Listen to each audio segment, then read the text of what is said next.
Good morning, good afternoon, good evening, wherever in the world you are. I am in Lahore, Pakistan, and today I am making this video without my earphones because I lost it, so I don't know what the sound quality is going to be like. Not that the sound quality is ever very nice. Okay, so welcome back to all those people who watch my videos, and welcome to any new person who's watching my videos. Thank you so much for joining me, and I want to say welcome in advance to those who are only watching my video now. And the only reason you're watching it now is because I've probably already passed away, and then you coming around, lurking around my videos and my photos and whatever to see what I was like as a person when I was alive. So welcome to you as well, like I say, in advance.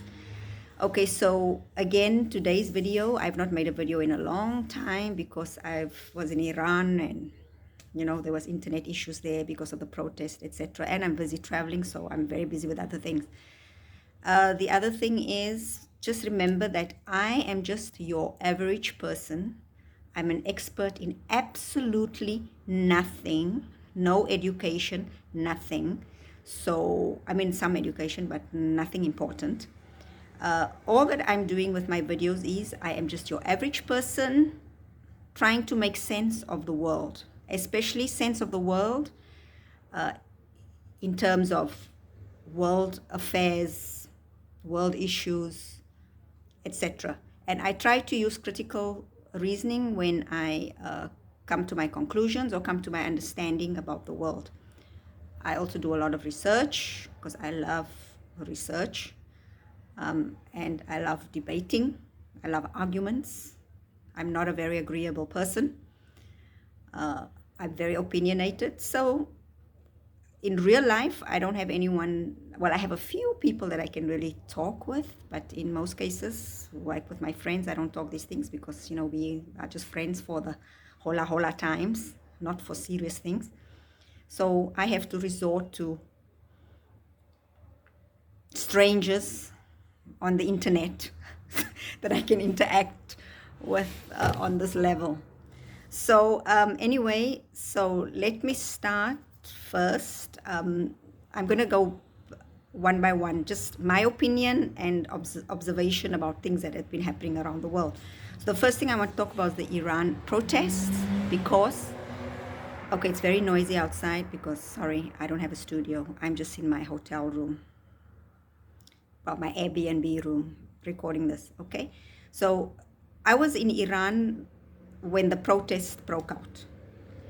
And I was there for 3 weeks. Since I was there a week before the protest broke out, and then 3 weeks after that, while the protest was going on, when it was like really crazy. Okay, now I personally saw none of it. I mean, I saw all the police and the military, and places were cordoned off, and cordoned off, and things like that. But the thing with the protest is you actually have to go to that area where they are protesting to be able to see what's going on. And I never went to those places because, it's their protest and I'm just a tourist.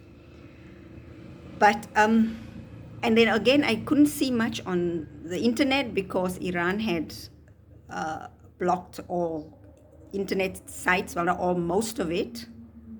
The only social media platform I could get onto was Reddit, which I never used, but I started using it because that was the only way I could get news. The other thing is that even I have VPN. All my VPNs got blocked. It worked maybe for the first 3 days, and then the government got clever and they blocked all of those as well.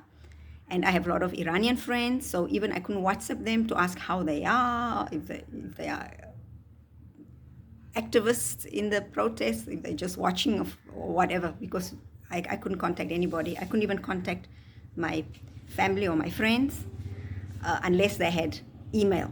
I could use my Hotmail but I could not use WhatsApp. And everybody uses WhatsApp and Facebook and all this Facebook messaging, all the social media messaging. So it was very difficult. But I did manage to find two people who, thank goodness, still use their email, so I could email them to tell them we're okay, and etc. etc. Anyway, so what I noticed, with the Iran protests, besides all the stuff I told you, is that the little bit of information I could get, like from Reddit, was that women, and like some news, like I could get Al Jazeera, I could get The Guardian sometimes, not all the time, sometimes, is that women were burning the hijab and cutting their hair at protests. So this was interesting to me because, because I was also an activist during the apartheid era, so, we had a way of doing things.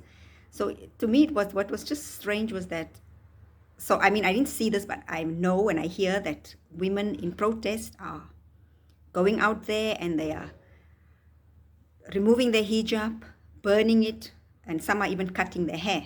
Now, I don't know if this was actually also happening in Iran, but I know the cutting of the hair, it was happening in other countries in support of the protest. But I don't know about the Iran cutting of hair, but I know that the burning of the hijab was happening in Iran.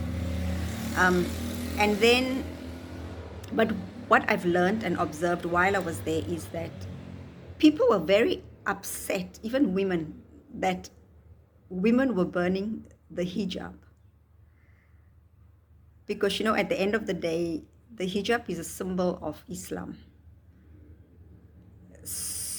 And most women don't necessarily see it as a symbol of oppression. They see it as a symbol of Islam.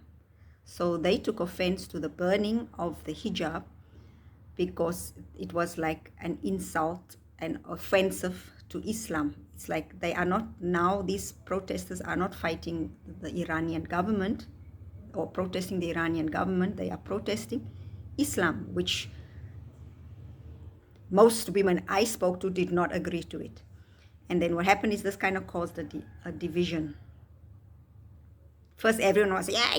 And then suddenly it was like, chip, nope, yes, okay. So that's just what I observed. I'm not saying it's right or wrong. I'm just saying that's what I observed. And then also, the other thing that I personally found strange was that, you see, all these protests happen only at night. So and I can hear, I mean, I didn't go to the areas, but I can hear the firecrackers, because, the protesters throw firecrackers, and I can hear the gunshots. And, I can hear people chanting and shouting and cars honking and just, like chaos. So I can hear it, because normally we used to stay like 2-3 blocks away from these kind of protests, because they normally happened in the Maidans, in the squares. And but then I noticed the next morning, everything was just back to normal. You'll see everybody going to work like normal. The streets are clean. There's nothing. I don't see much damage. And the women are still, they're going to work, women and girls, but they're still wearing their hijab and totally covered up. Not totally, but, they wear Western clothes. But I mean, they're still wearing their hijab, which to me was strange, because I thought, because I went out without a veil on my head, without covering my head, because I thought, oh, it's protest, so it's okay. And everyone was looking at me. And then I put my hoodie on, because I wear hoodie. But then I thought, this is so strange, because I would have thought that if you are protesting the enforcement of compulsory wearing of the hijab, and you are already protesting, so this is known, then you have to, and you already took it off in public, then you have to leave it off. And if you're doing it in solidarity, there's not much that the authorities can do. I mean, they can detain you, but I mean, they're not going to kill you or whatever, because it's already out in the open. So this I just found strange, because like I said, I would have thought they would just take it off and that's it. Just next day go to work in protest, like you go in, or you go into your office and then take it off and sit there and be in protest, or go to school or get on the bus in protest, stand on the street in protest, like not wearing it because that the issue was the hijab. I mean, that's one of the issues, okay, because we know there are a lot of other issues, but I'm talking just about this one issue. So this was strange because, like I say, I was an activist during the apartheid. So there were things like we were not allowed to, just a small thing, example, like sit in the park on certain benches. It will say whites only.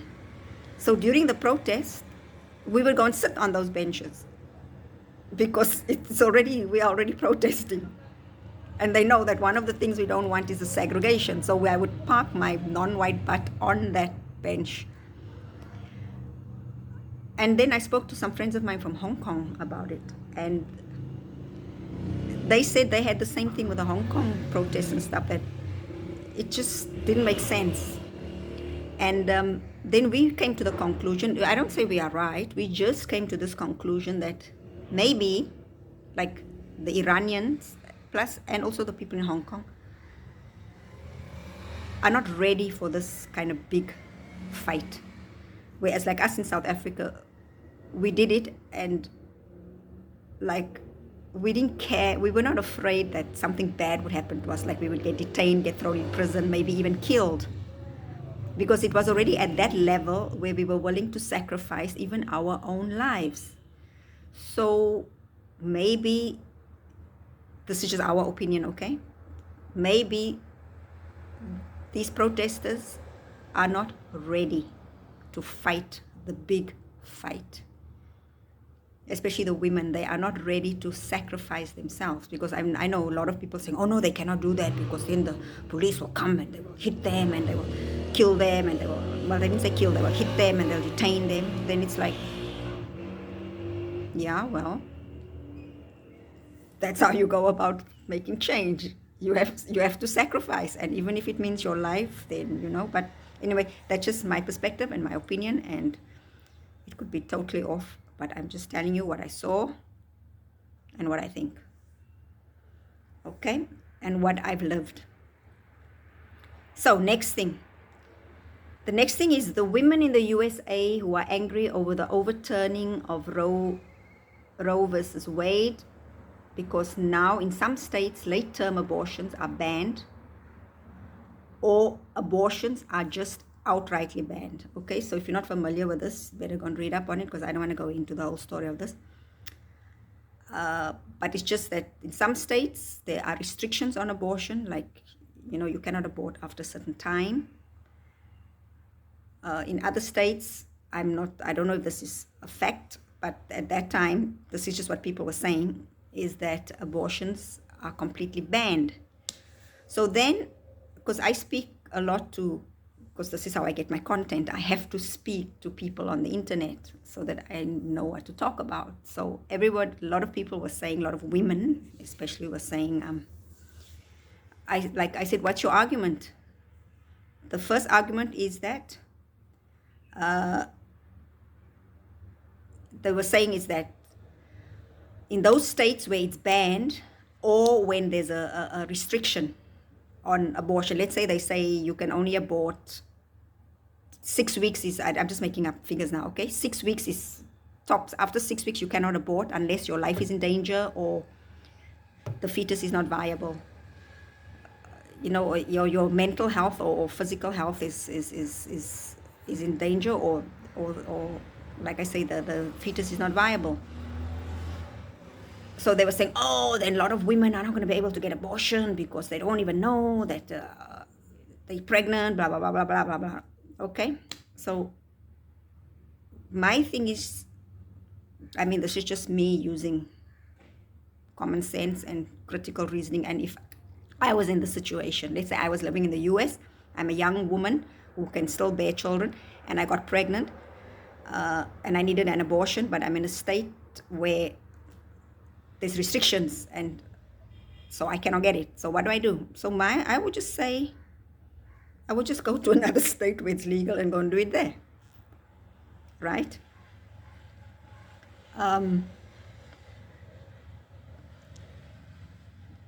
Because it doesn't matter.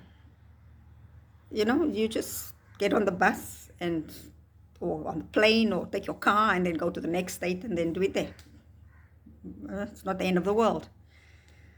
And then, but then people will say, no, these people who need the abortions, they don't need money because it's mainly poor black people and, poor non-white, so like blacks, Latinos, Hispanics, all these kind of people who will need the abortion. So they won't have money to be able to leave the state. So it's like, okay, they don't have money to leave the state, but they have money to have an abortion. So is abortion free?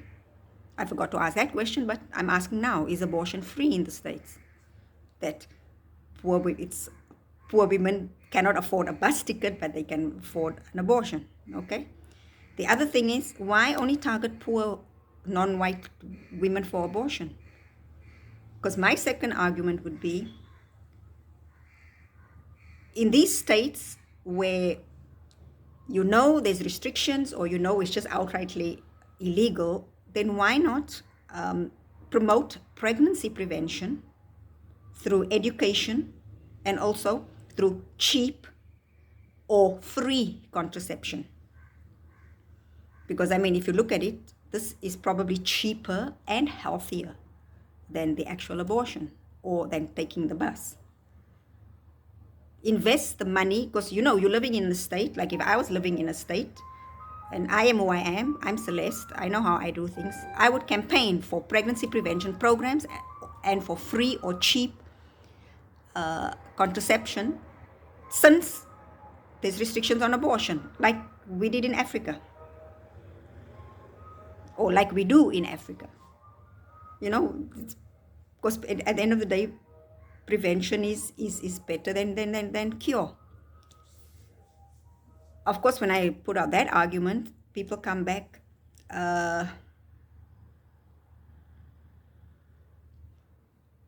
they say, no, there's not enough funding, that is allocated for pregnancy prevention. None at all, or not enough.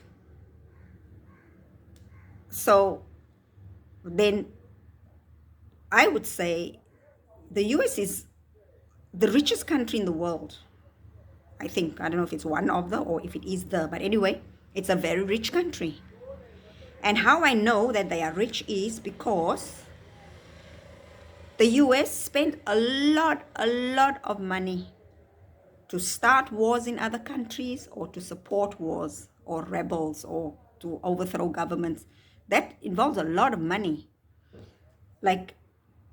So instead of spending this money on these wars and blah blah, why don't they just take, I'm sure even if they just take a third or even a quarter of that money and put it in a pregnancy prevention education program, I think this could solve the problem. And they could do it state by state, because every state can say,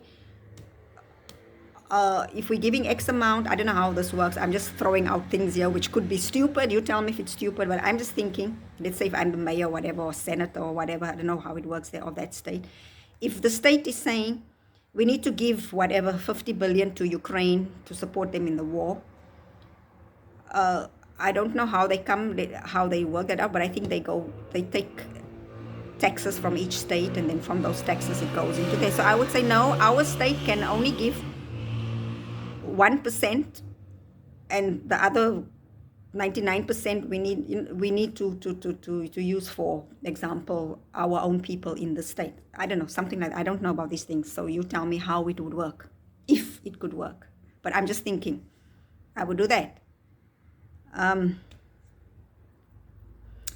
Because like I say, if you can give so much money to kill people, then why not take some of that money, and I don't say all, just take some of it, even just 1/4, and invest it in pregnancy prevention. Because I'm sure if contraception is free and cheap, women won't have to have abortions, because we are living in 2022. Women are not stupid. They all know how you get pregnant. And there is a very good birth control patch. It's called a patch, and there's it's 5 years. It's a 5-year patch. That is like 99 point something percent effective. You use that, plus the man is using a condom and withdrawal. It's not possible to get pregnant. Of course, abstinence is 100% foolproof, but just saying, okay? Right. Then, of course, when I proposed this about, not supporting wars, like giving so much money, example, to the Ukraine war, then the backlash would be, you are pro-Putin, you are pro-Russian. Like, this has got nothing to do with that. It's just talking about abortion, pregnancy prevention, and where money goes. Got nothing to do with me being pro-Putin and pro-Russian. Okay, which gets me to the next thing, which is, why is being pro-Putin or pro-Russian an insult, being used as an insult or as a slur? Why? Because he invaded Ukraine? Yeah, but the US invaded so many other countries, and I'm still pro-USA. Certain things I don't like about, but I'm still pro-USA. And I was very pro-Trump because Trump had a fabulous foreign policy. I was anti-Obama because Obama is Lord of the Drones. I was pro-Bill Clinton because Bill Clinton is sexy. Because to me, these are the important things, because I'm not a USA citizen, so I've got different priorities about how I view the US. I was pro-Reagan because Reagan was a movie star. I'm anti-Biden because I feel you cannot put old people with dementia to work, like people like him should be taken care of. He should be staying at home and drinking hot chocolate and wearing fluffy bunny slippers and relaxing. So I'm anti him because I don't think he should be running a country.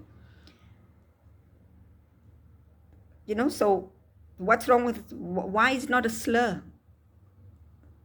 I've never heard people say, well, I've heard with Trump, yeah, you're pro-Trump, but that's another story. But I've never heard people say, yeah, you're pro-Bill Clinton, pro-USA, and then it's a slur. Never.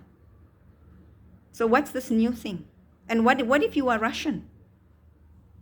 If you're Russian, you should be pro-Russia and pro-Putin, because that's your country. That man is fighting to defend your borders and your livelihood and your country and your family. So I don't get it. But anyway, this is where we are now in the world. And maybe because I'm old, I'm Gen X, so maybe all the boom, the Gen Z and millennials and I don't know, all these other funny people. Funny. Maybe, you have different views of the world because you haven't lived long enough. So to you, you only see the world in black and white. But you'll reach my age one day and things will change.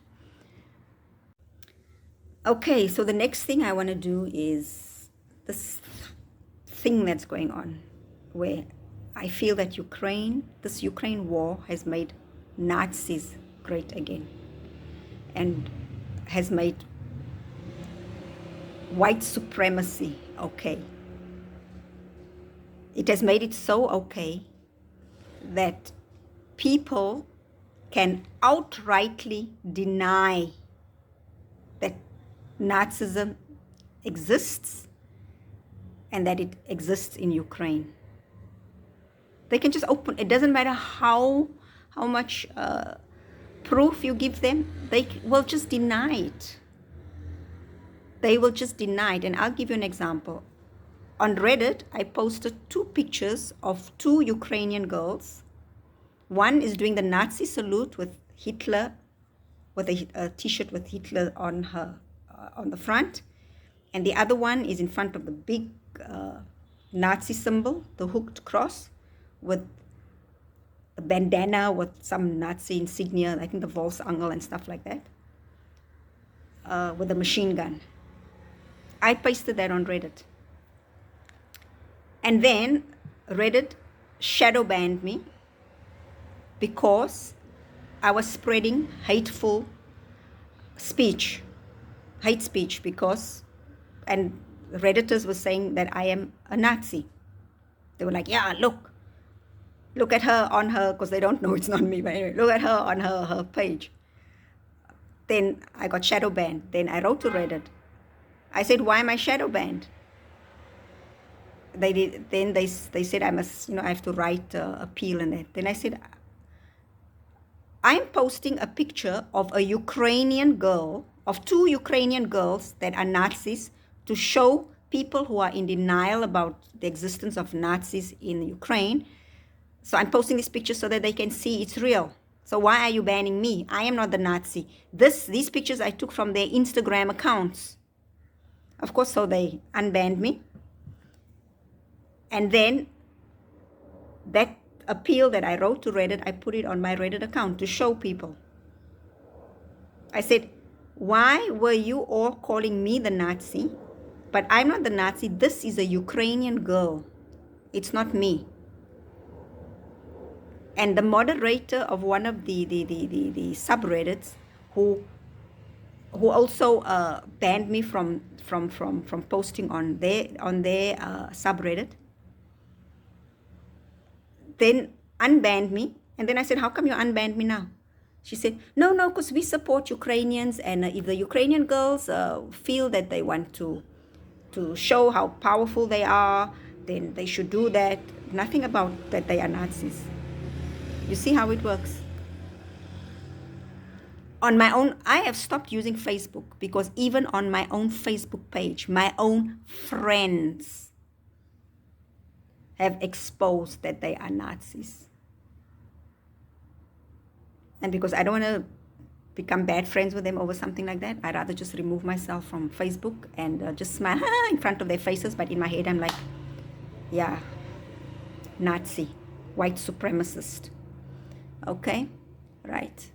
So in case any of my friends, not that any of them watch this video, but maybe in the future when I'm dead, you'll watch it. You know who you are because you are a Nazi. I'm telling it to your face now, you are a Nazi. Okay? And the other thing is, I've also noticed with this whole thing, anything that you say about Ukraine that puts Ukraine in a negative light, people now have the right to call you words that we have already decided are derogatory. Like, for example, when I laid out why that this war was not unprovoked, it was provoked, I got called a retard. And I even said to the moderator, is this allowed? Can people call me a retard? And they didn't respond. Then I wrote back, well, I may be a retard, but you all are morons. I got banned for calling them a moron because using the word moron is hate speech. Of course, I appealed that and I won that appeal because you want to call me retard, I call you a moron. If retard is okay, then morons are good. But you can only use this in the context of the Ukraine war. If I had to say anything about some other, like if I had to say, say something about the US, what's going on there, let's say with Antifa, no one would dare call me a retard for that opinion because they know what will happen. Retard is derogatory.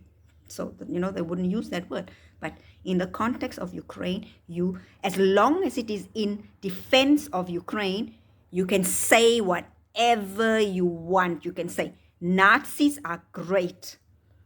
White people are the superior race in the world, and it's a right that Ukraine should have these white supremacist Nazis in their military and have them since 2014 oppressing minorities and Russian-speaking people, etc. You can say all these things.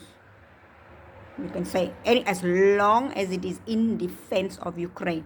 You can do the Nazi salute as long as it is Slava Ukraina. It's fine. So this is what I noticed.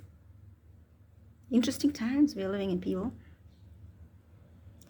Okay, the other thing is, still on the same subject, if you also advocate for peace instead of violence, like I do, because war to me is violence. So I'm always advocating peace, people, negotiate. It would be better if Russia and Ukraine negotiate. But of course, as we know, the war is not between Russia and Ukraine. It should be Russia and the US. They have to negotiate because it's better than war. I advocate peace.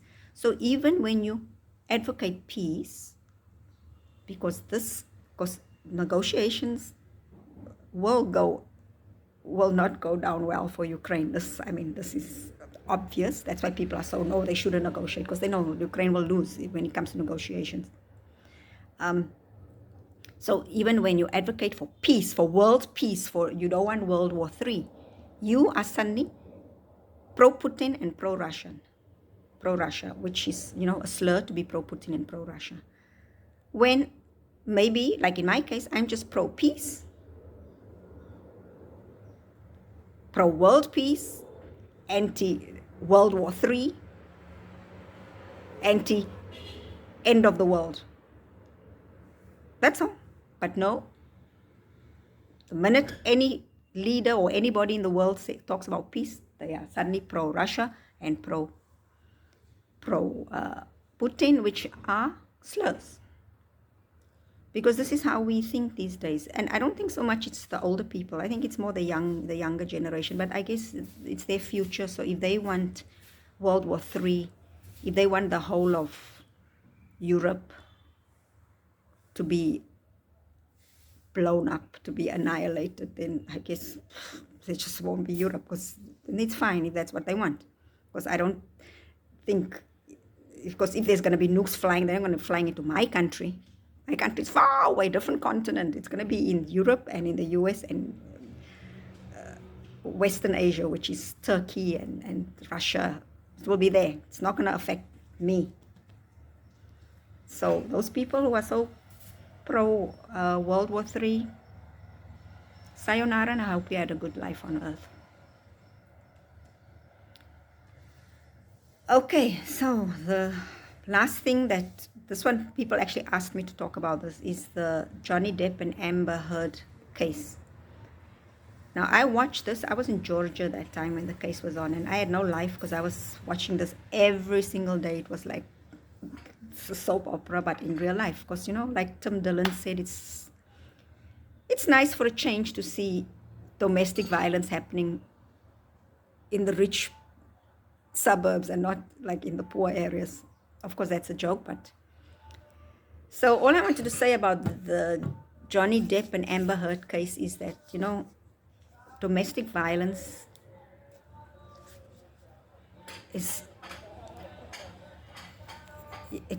we all agree it's a very, very, very bad thing. And in this case, like for Johnny Depp, it's always the case where men are never believed. And I know quite a few men who have been abused by their partners, physically. Emotionally, mentally, yes, this happens all the time, but actually physically, yes. And when I see Johnny Depp, I believe him. Because just his personality, he would be that kind of man that would be easy to physically abuse. And but on the other hand, when you hear how he speaks to her, that is verbal abuse. So there was abuse on both sides. She was physically abusing him and he was verbally abusing her. So this was just a toxic relationship that was never going to work out. It was either going to be like what happened, where they had to go to court and sort it out, or someone would have died. Someone would have been killed in the process. So, yeah, that's all I have to say about that, because relationships are very, very, very complex. And when I see two people who really loved each other very much, and then they get to this level where it becomes so toxic, then I'm just happy that the outcome was that they took it to court instead of a murder happening. Okay, so that's all I have to say about these few things. It would be nice if someone would comment or like video.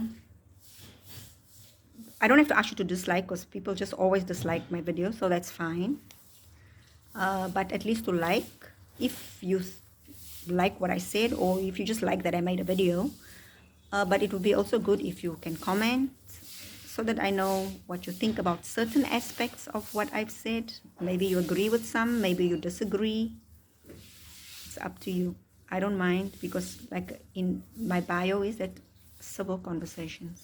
Okay, so from Lahore, Pakistan, cheers and keep well.